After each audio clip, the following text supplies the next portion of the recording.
पूर्वी चंपारण के मधुबन में इस वक्त हम मौजूद हैं और यहाँ से जन सुराज का पद यात्रा निकलने वाला है। हमारे साथ जन सुराज के भावी प्रत्याशी की संभावना अपने दावे कर रहे हैं मनोज सिंह जी उपस्थित हैं। आइए इनसे चर्चा करते हैं। सबसे पहले स्वागत है आपका हमारे चैनल पे। आपको भी, आपके दर्शकों को मेरे तरफ से नमन बंदन।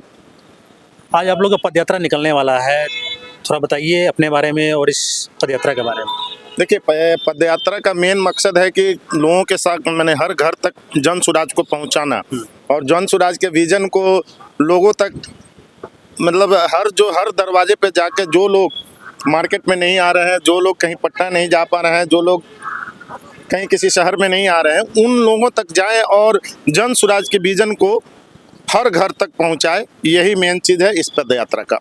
क्या लगता है इस बार जो चुनाव होने वाला है, प्रशांत किशोर जो दावे लगातार करते आ रहे हैं, उस पर कितना कुछ उतर पाएंगे उनके दावे?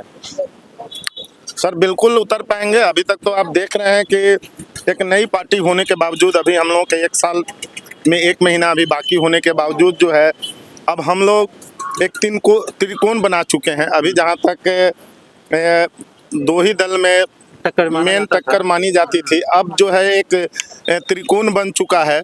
तो लोगों के बीच में लोगों का प्यार और जनता का ये जो स्नेह है, जिसके चलते आज हम लोग अब त्रिकोण के रूप में आ गए हैं, तीसरी पार्टी के रूप में हम लोग उभर चुके हैं बिहार में। अब जनता के, जहाँ तक आपने बताया कि जनता के दरवाजे पे आप जा रहे हैं, जनता को प्रशांत किशोर जी के और जन सुराज के जो भी आपके वादे हैं वो बता रहे हैं, तो जनता से क्या रिस्पॉन्स मिल रहा है आप लोगों को? सर आज जो है आप सारे जगह देख लीजिए कि हर जगह जो है बेसिकली अभी तक जितना भी है, लोगों को धर्म के नाम पे, जाति के नाम पे केवल वोट लेने का काम किया गया है। एक यहाँ के बिहार में, बिहार के विकास को, जहाँ अदर जगह पे 48,000 रुपये तक का इनकम है पर व्यक्ति आय है, तो वहाँ हमारा 5,000 आय हो चुका है। तो कहीं ना कहीं अभी तक जितनी जो है सरकारें पूर्व की, सभी लोग केवल एक जाति और धर्म के नाम पे सस्ती राजनीति करके जब बिहार के जनता को ठगने का काम किया गया है। न यहाँ किसी प्रकार का इंडस्ट्री देने का काम किया गया है, न उन घर को, उन हाथ को रोजगार देने का काम किया गया है।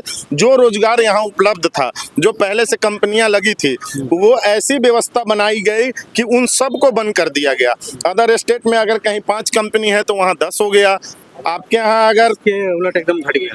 यहाँ जितनी कंपनियां तो वो शून्य पे आ चुका है। उदाहरण के तौर पे आप लेना चाहेंगे तो अगल बगल का चकिया चीनी मिल बंद हो गया, मोतिहारी चीनी मिल बंद हो गया, मोतीपुर चीनी मिल बंद हो गया, रीगा चीनी मिल बंद हो गया।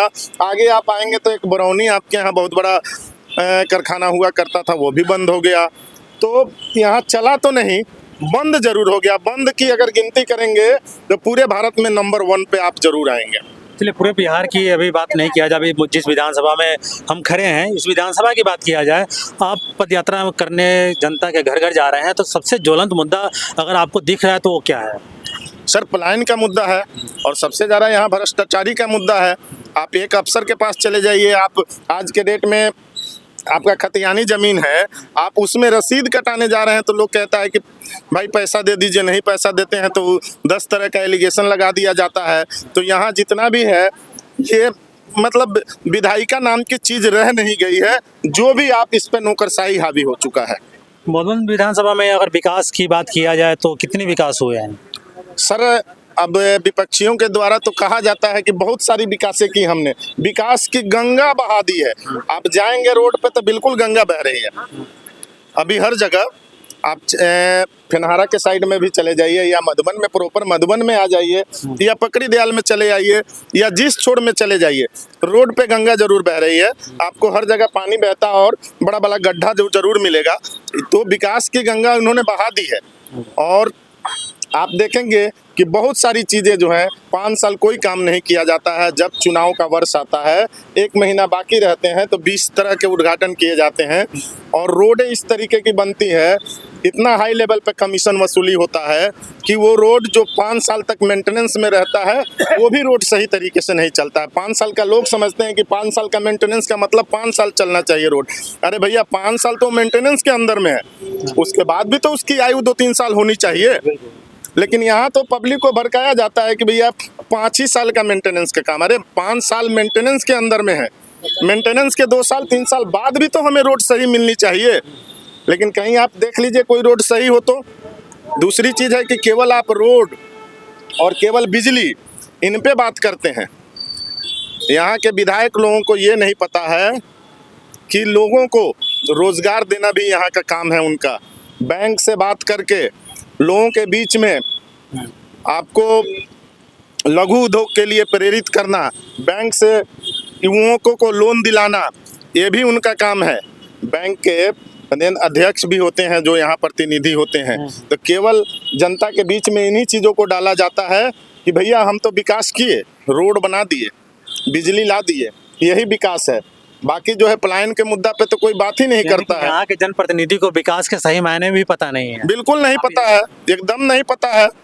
विकास का मायना केवल रोड और गली नली बनाना केवल विकास का मायना नहीं है। विकास का मायना है पलायन को भी रोकना। आज हमारे बिहार के बच्चे क्या गुनाह किए हैं? अगर यहाँ कोई बच्चा नौजवान है, अगर कोई गलती करता है तो उसको मोतिहारी जेल में डाला जाता है और जेल में डाल के उसको परिवार से दूर, समाज से दूर किया जाता है। लेकिन हम बिहार में, जब हम लोग बिहार में जन्म लेते हैं तो इतने बड़े गुनहगार हैं कि हमें बाहर भेज के 4 प्रकार की सज़ा दी जाती है। एक तो जो है हमें परिवार और समाज से बाहर किया ही जाता है। दूसरा चीज़ है कि जेल में जाएंगे तो सरकार की तरफ से अच्छी खाना की व्यवस्था होती है, रहने का घर मिलता है फ्री में।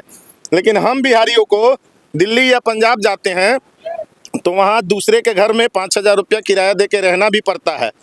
खुद से अलग से, परिवार से अलग हट के खाना भी बनाना पड़ता है। और तीसरा चीज़ ये है कि अदर प्रदेश के लोग जो हमें बिहारी शब्द के एक गाली बना दिए हैं, कहीं ना कहीं जो है हमें एक गाली के रूप में वहाँ बहुत सारी प्रताड़नाएं दी जाती है। तो आप बताइए कि हम जब बिहारी हैं, बिहार में जन्म लिए हैं, तो क्या हम इतना बड़ा गुनाह किए हैं कि हमें 4 प्रकार की सज़ा दी जाती है? और यहाँ के नेताओं कहते हैं कि हमने तो विकास की गंगा बहा दिया।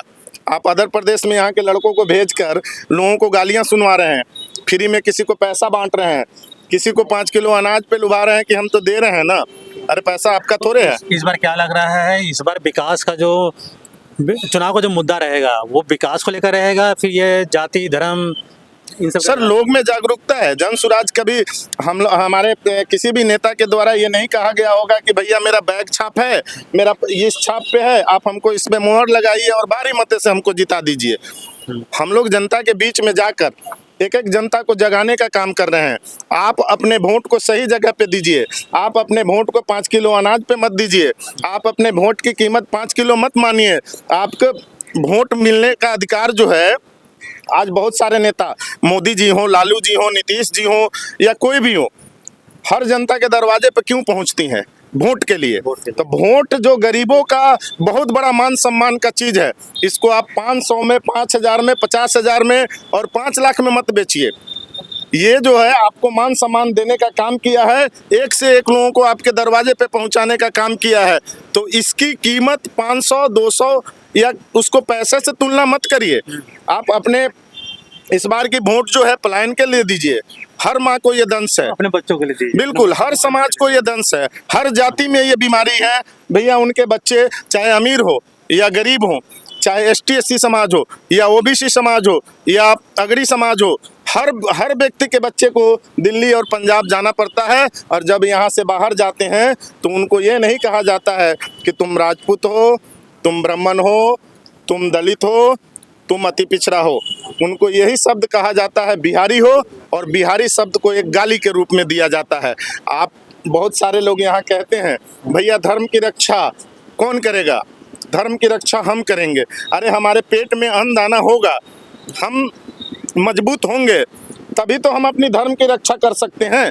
हम अपनी देश की रक्षा तभी कर सकते हैं जब हम में बल होगा, जब हम शक्तिहीन होंगे, हमें खाने का ही नहीं होगा। आज बिहार के 50 लाख लोग जो हैं बाहर में हैं, क्यों हैं? क्या उनसे आप कहेंगे कि बिहार की अस्मिता की रक्षा कर लो?